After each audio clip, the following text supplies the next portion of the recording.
Hi, I'm Griswold, and I play bass trombone in the Portsmouth Symphony Orchestra. And I'd like to spend just a little bit of time with you today on this video to talk about one of my very favorite things, the trombone, and especially the bass trombone. Some of you may already play trombone. Some of you may be thinking about trombone as the instrument you might pick to play in school. And some of you may be just interested in learning something about these instruments. Whatever that may be, I hope this video will help you. I'd like to add, for you younger people just getting started, that playing an instrument, any instrument, is one of the best things you can do for yourself.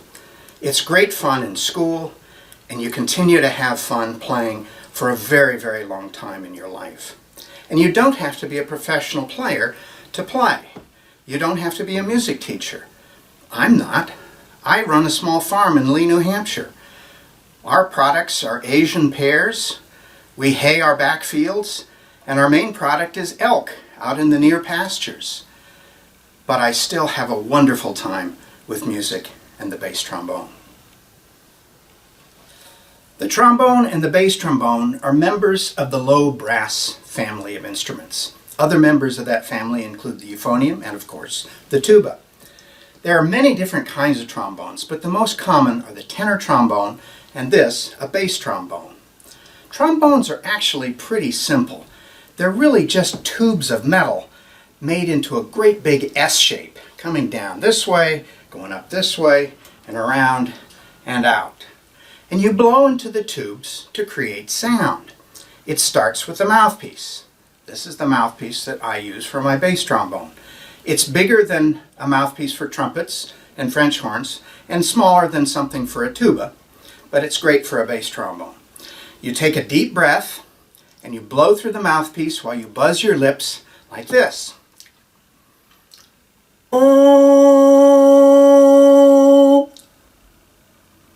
Now I admit that does sound a little funny, but when you put the mouthpiece back into the horn, it sounds a little different.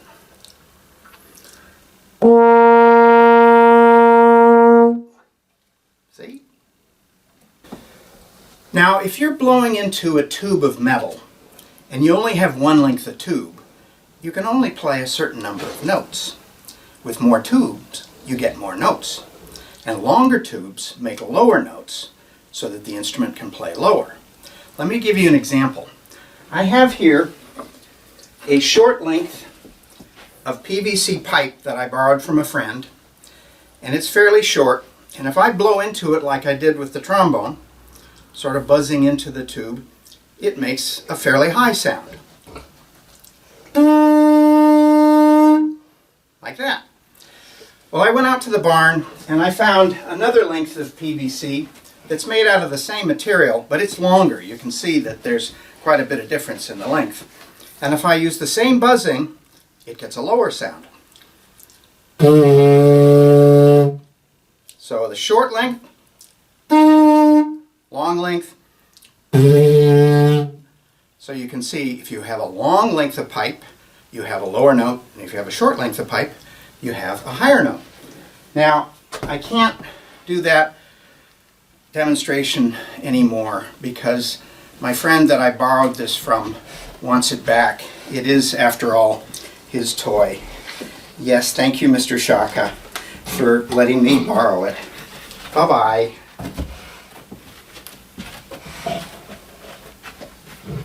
So to play a brass instrument, we have to be able to have more and longer tubes. With a trumpet or a tuba, the way we get that is by pushing valves. But with a trombone and a bass trombone, we use a different thing. We have a slide, like this. So thinking about those tubes, when the slide is in, it's the shorter tube, and the note is higher. And if we extend the slide, it's the longer tube, and the note is lower. And having a slide means you can do some fun things, like this.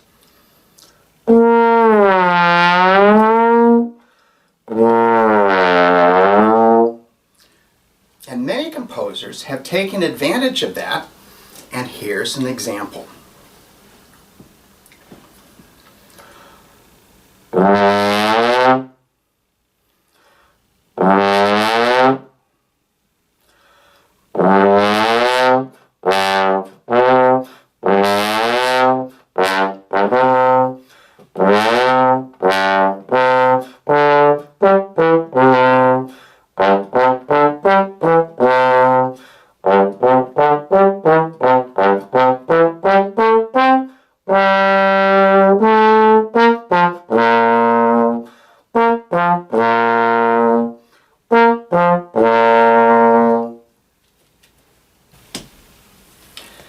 As I mentioned before, this is a bass trombone, and it's a little different than a tenor trombone. For one thing, while it's in the same key, it's a much bigger and a much heavier horn, and it's made to go lower. It also has two valves along with the slide. There's a valve here, and underneath this cover, there's another valve.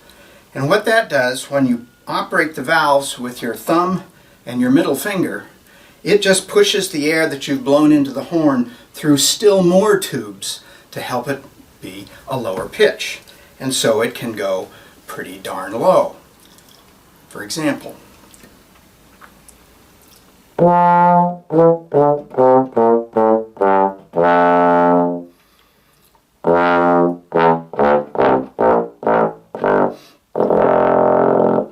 That's pretty low. The bass trombone often gets the scary parts in musical pieces because we can play big and deep and full. We don't usually get to pretend we're little birds. We usually get to pretend we're something else. See if you can recognize this.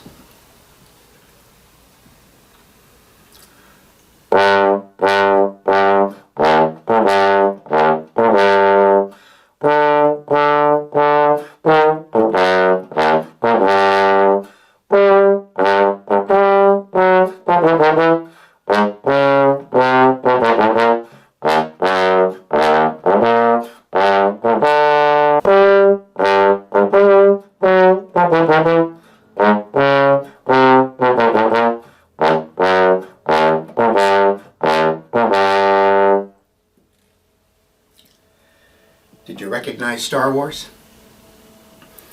But we don't always have to play big and brassy and scary and sound like Darth Vader. Sometimes we can play very lyrically and very sweetly, like this.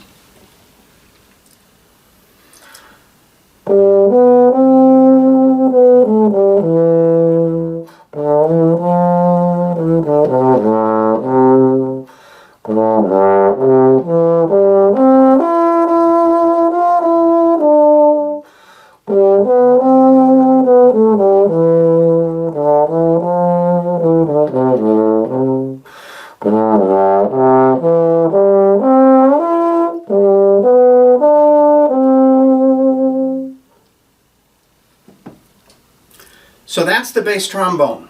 It's a really fun instrument to play, and I truly, truly enjoy it. The only problem right now, unfortunately, is we can't get together as a group and play. There's no groups, and there's certainly no audience, which is really too bad. Well, I can't get a group together, but I think we might be able to rustle up an audience. Let's just see.